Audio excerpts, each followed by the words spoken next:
Hi everyone. So half yearly எக்ஸாமுக்கு இன்னுமே ஒரு 15 நாள் தான் இருக்குன்னு நம்ம எல்லா வீடியோலையும் சொல்லிட்டு தான் இருக்கோம். அது உண்மை தான். எப்படி நான் கணக்கு போட்டு சொல்கிறேன் அப்படின்னா, நமக்கு அகாடமிக் இயரில் நல்லா கேட்டுக்கோங்க. நான் ஃபஸ்ட்டு பிரச்சனைக்குள்ளே வந்துடுறேன், ஒரே நிமிஷம் இருங்க. அகாடமிக் இயர் கேலண்டர்னு ஒன்று இருக்குது, பள்ளிக்கல்வித்துறையிலேருந்து எப்போயுமே வெளியிடுவாங்க. அப்படி பார்க்கும்போது குவார்ட்டர்லி எப்போ ஹாஃப் இயர்லி எப்போன்னு தோராயமாக ஒரு டேட், டென்டேட்டிவ் டேட்டுன்னு சொல்லிட்டு ஒன்று சொல்லுவாங்க. அப்படி பார்க்கும்போது ஹாஃப் இயர்லிங்கிறது வந்து பார்த்திங்கன்னா December 16 to 23 இந்த வருஷம் வைக்க சொல்லியிருக்கிறாங்க. அப்போ 16 to 23 வச்சு ஹாலிடே வந்து December 24 January 1 விடணும்னு சொல்லியிருக்காங்க. 9 நாள் லீவு, சரிங்களா? அதாவது ஹாஃப் இயர்லி லீவுன்னு ஒன்று விடுவாங்க இல்லையா? இப்போது என்ன பிரச்சனை நான் பேச வந்த காரணம் அப்படின்னா, இங்கே December 16 to 23 அப்படிங்கும் போது நமக்கு எக்ஸாம் வந்து 6 எக்ஸாம், 11th 12th 10th கூட 5 எக்ஸாம், ஓகே லீவ் ஏதாவது விடலாம். இப்போ 16னா Monday Tuesday Wednesday Thursday Friday 5 நாளுமே 5 எக்ஸாமு. சாட்டர்டே சண்டே லீவ் விட்டு இது மண்டே ஒரு எக்ஸாம் அப்படி வைப்பாங்களான்னு தெரியல. இல்லை நடுவில் ஏதோ ஒரு எக்ஸாம் கேப் விட்டு ஞாயிற்றுக்கிழமை எப்படி லீவ் விட்டு தானே ஆகணும். அப்போ சனிக்கிழமை ஒரு எக்ஸாம் வச்சு ஞாயிற்றுக்கிழமை ஒரு நாள் கேப் விட்டு மண்டே ஒரு எக்ஸாம் வைப்பாங்களா இருக்கும். அப்படி பார்த்தாலுமே 2 எக்ஸாமுக்கு தான் அந்த இடைப்பட்ட நாள் ஒரு நாள் கேப் வருது. நான் சொல்கிற வர்றது என்னன்னு புரியுதுங்களா? நம்ம படிக்கிறதுக்கு ஃபுல் போர்ஷன் ஆஃப் இயர்லிக்கு நம்ம படிக்கிறதுக்கு லீவ் இல்லாமல் இருக்குது, புரியுதுங்களா? இன்னும் டைம் டேபிள் அஃபீஷியலாக வரல. ஃபஸ்ட் ஆஃப் ஆல் அதை தெரிஞ்சுக்கோங்க. அஃபீஷியலாக எப்போ வரும்னா எல்லா டிஸ்ட்ரிக்ட்லையும் செகண்ட் மிட்டம் முடிஞ்சதுக்கப்புறம் தான் வழி விடுவாங்க. ஸோ அப்படி பார்க்கும்போது கவர்மெண்ட் சைட்லேருந்து எல்லா டிஸ்ட்ரிக்குமே ஒரே டைம் டேபிள் தான் இருக்கும். அது காமன் ஆஃப் இயர்லியான்னு கேட்டால் கண்டிப்பாக கிடையாது. என்னென்னா போர்ஷன்ஸில் ஒரு வேரி இருக்கும், மேக்ஸ் சாப்டர்லாம் கொஞ்சம் வேரி இருக்கும். இப்போ சிலவங்களுக்கு நான் முதல்ல சொன்ன மாதிரி ஃபஸ்ட்டு 8 சாப்டர் வச்சு 11, 12, அதுக்கப்புறம் ஃபஸ்ட்டு 10 கோயம்புத்தூரில் எடுத்துட்டிங்கன்னா அந்த மாதிரி வேரியேஷன்ஸ் எல்லாம் இருக்கனால அவங்கவுங்க டிஸ்ட்ரிக்ட்லேயும் அவங்கவுங்க கொஸ்டின் பேப்பர் வைப்பாங்க. ஆனால் டேட்டு மட்டும் ஒரே மாதிரி இருக்கும். உதாரணத்துக்கு இந்த வருஷம் கோட்டையிலேயே பார்த்திங்கன்னா என்ன நடந்துச்சுன்னு உங்களுக்கு தெரியும். ஓவரால் தமிழ்நாட்டுக்கு ஒரே டேட்டு தான், டைம் டேபிள் தான் கொடுத்தாங்க. எல்லா நாளுமே ஒரே எக்ஸாம் தான், ஆனால் கொஸ்டின் பேப்பர் மட்டும் வேரி. ஸோ அப்போ ஹாஃப் இயர்லிக்கும் அதே மாதிரி தான் இருக்கும், சரிங்களா? ஸோ அதே மாதிரி ஹாஃப் இயர்லிக்கு இந்த மாதிரி ஒரு டைம் டேபிள் இருந்தால் December 16 to 23 சொன்னேன் இல்லையா, அந்த இடைப்பட்ட காலத்தில் உள்ள டைம் டேபிள் கொடுத்துட்டாங்கன்னா லீவுங்கிறது எந்த எக்ஸாமுக்குமே இருக்காது, கரெக்டாக? ஸோ இது வந்து ரெக்வஸ்ட்டாக வைக்கிறாங்க கவர்மெண்ட்டுக்கிட்ட. இது வந்து பார்த்திங்கன்னா நான் இப்போ ஆக்சுவலாக என்னென்னா, ஸ்டூடெண்ட்ஸ் நீங்கள் உங்களுக்கு தெரிஞ்சிருக்கும், வால்யூம் 1 வால்யூம் 2 ஒரு பையன் ஃபிசிக்ஸாக இருக்கட்டும், கெமிஸ்ட்ரியாக இருக்கட்டும், மேக்ஸாக இருக்கட்டும், இல்லை 10th சயின்ஸ் சோஷியலாக இருக்கட்டும், ஒரே நாள் ஒரே நைட்டு எப்படி அவன் படிச்சுட்டு போவான்னு எனக்கு தெரியல. இப்போ இன்றைக்கி இங்கிலீஷ் முடிச்சுட்டு வரானா நாளைக்கே மேக்ஸ் அப்படின்னா இன்றைக்கி நைட்டு 2 வால்யூம் மேக்ஸ் எப்படி படிச்சுட்டு போவான்னு எனக்கு தெரியல.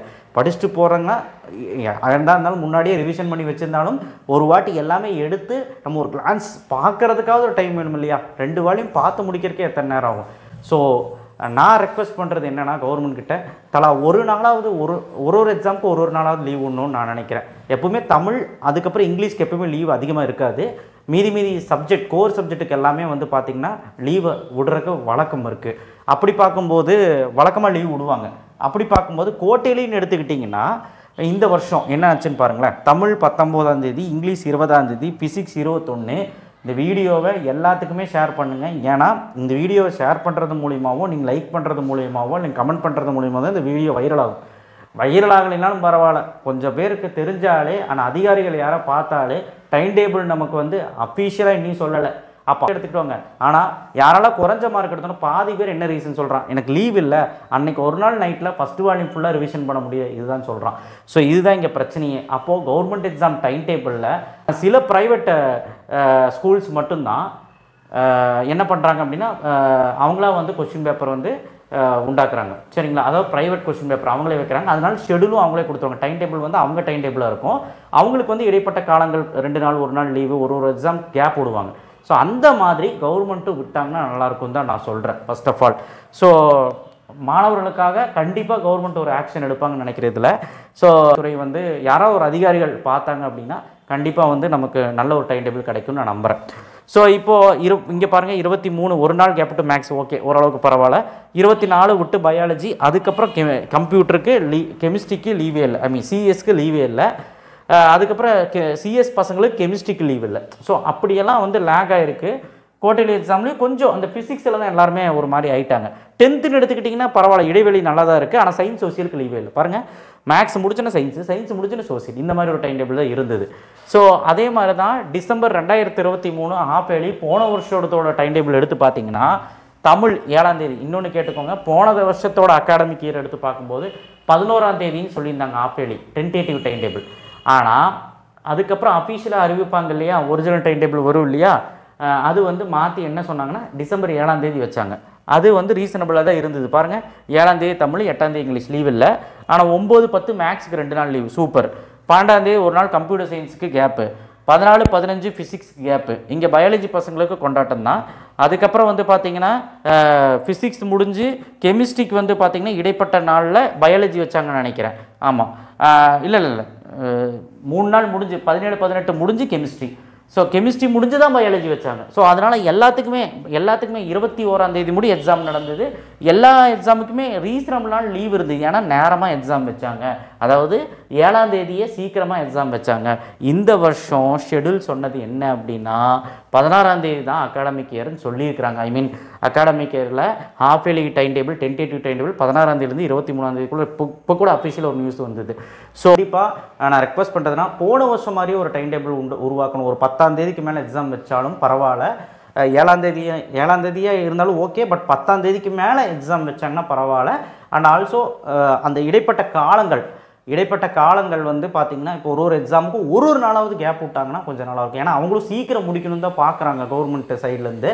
ஏன்னா வந்து அகாடமிக் இயரில் மார்ச் 3ஆம் தேதி அப்படிங்கிறது பப்ளிக்குங்கிறப்போ நமக்கு சீக்கிரமாக முடித்து லீவும் விட்டு ரிவிஷன் பண்ணி ஸ்டார்ட் பண்ணோம். அதனால தான் எல்லாமே சீக்கிரம் வரனால இங்கே படிக்கிறதுக்கு யாருக்குமே டைம் இல்லை. செகண்ட் மிட் டர்ம் வேறு வந்து இப்போ போய்கிட்டு தான் இருக்குது. கோயம்புத்தூர் டிஸ்ட்ரிக்ட், விழுப்புரம் டிஸ்ட்ரிக்ட்லாம் சில டிஸ்ட்ரிக்டில் போயிட்டு இருக்கு. ஒரு சில டிஸ்ட்ரிக்ட் 26ஆம் தேதி தான் ஸ்டார்ட் ஆகுது. அப்படி இருக்க சினாரியாவில் ஹாஃப் இயர்லி வந்து 10ஆம் தேதி வைக்கிறதுங்கிறது ஒரு இதுதான், ஒரு கஷ்டமான ஒரு காரியம் தான். ஆனால் அப்படி வச்சா மட்டும்தான் நமக்கு கொஞ்சம் லீவ் எக்ஸ்டெண்ட் பண்ணி கிடைக்கும். எப்போவுமே நல்லா கவனிச்சிருக்கீங்களா, கிறிஸ்மஸ்க்குள்ளே அந்த ஆஃப் இயர்லியை முடிச்சிருவாங்க. அதாவது தோராயமாக ஒரு 23rd எப்போவுமே முடிச்சிருவாங்க. 24லேருந்து பார்த்தீங்கன்னா லீவாக தான் இருக்கும். அதைத்தான் இங்கேயும் சொல்லியிருக்கிறாங்க. ஆனால் இந்த 16ங்கிற டேட்டை ஒரு 11, 12 அந்த மாதிரி எதாவது வச்சு எக்ஸாம் வச்சாங்கன்னா லீவு நமக்கு கிடைக்கும். ஒரு எக்ஸாமுக்கும் லீவ் கிடைக்கும். பார்க்கலாம். போன வருஷம் 7ஆம் தேதி அப்படின்னு போட்டிருந்தாங்க. ஆனால் அவங்க வச்சது 11ஆம் தேதி. சூப்பராக இருந்துச்சு. ஆனால் டைம் டேபிள் நீங்கள் பார்த்தீங்க, ஒரு எக்ஸாமுக்கு இடைவெளி இருந்தது. அதே மாதிரி தான் இந்த வருஷமும் 16ஆம் தேதின்னு சொல்லியிருக்கிறாங்க. இன்னும் அஃபீஷியல் டைம் டேபிள் வரல. வந்தால் கன்ஃபார்மாக நான் வந்து ஒரு 10ஆம் தேதிக்கு மேலேயாவது வச்சாங்க அப்படின்னா நல்லாயிருக்கும். இதெல்லாம் நம்ம முடிவெடுக்கிறது கிடையாது. பள்ளிக்கல்வித்துறையிலேருந்து தேர்வுத்துறையிலேருந்தும் அவங்க முடிவெடுக்கிறது தான். ஸோ அதனால் கண்டிப்பாக வந்து பார்த்திங்கன்னா அவங்க கலந்தாய்வு பண்ணி ஒரு டைம் டேபிள் விடுவாங்க. அந்த டைம் டேபிளில் கண்டிப்பாக லீவ் இருக்கணும்னு வேண்டிக்கங்க. நம்மளும் ரிக்வெஸ்ட் பண்ணுவோம் கவர்மெண்ட் கிட்ட. நீங்களும் கமெண்ட் பாக்ஸில் எல்லாருமே சொல்லுங்கள். அண்ட் ஆல்சோ எல்லாருமே இந்த வீடியோவை ஷேர் பண்ணுங்கள். அப்போ தான் நமக்கு time table, official time table நமக்கான டைம் டேபிளாக வரும். நான் வந்து 4 நாள் லீவ் கேட்கல, 5 நாள் லீவ் கேட்கல. ஏன்னா அப்படி விட முடியாது. நம்ம வந்து ஒரு எக்ஸாமுக்கும், அதுவும் முக்கியமாக மேக்ஸு, ஃபிசிக்ஸ், கெமிஸ்ட்ரி, பயாலஜி இந்த மாதிரி வந்து கோர் சப்ஜெக்ட்டுக்கெல்லாம் வந்து பார்த்திங்கன்னா ஒரு நாள் கேப் விட்டால் தான் மாணவர்களால் அந்த ஃபுல் போர்ஷனை ஒரே நாளில் ரிவிஷன் பண்ணி, ஒரு நாள்லேயும் முடியாது, பட் இருந்தாலும் ஓரளவுக்காவது ரிவிஷன் பண்ணிட்டு வருவாங்க. இருந்தாலும் யார் நல்லா படிச்சிருக்காங்களோ, முதல்ல நல்லா ரிவிஷன் பண்ணிருக்காங்களோ அவங்களுக்கு அந்த ஒரு நாள் போதும். இந்த கடைசி நிமிஷத்தில் இப்போ தான் ஸ்டார்ட்டே பண்ணியிருப்பாங்க, அவங்களுக்கெல்லாம் அந்த ஒரு நாள் பத்தவே பத்தாது. சரி, எனிவே. ஆனால் ஒரு நாள் கூட இல்லாமல் நாளைக்கே மேக்ஸு, நாளைக்கே ஃபிசிக்ஸு அந்த மாதிரி இடைப்பட்ட நாள் இல்லாமலே, ஐ மீன் இடைவெளி இல்லாமலே அடுத்தடுத்த நாட்கள் எக்ஸாம் வச்சாங்கன்னா கன்ஃபார்மாக கஷ்டம்தான்.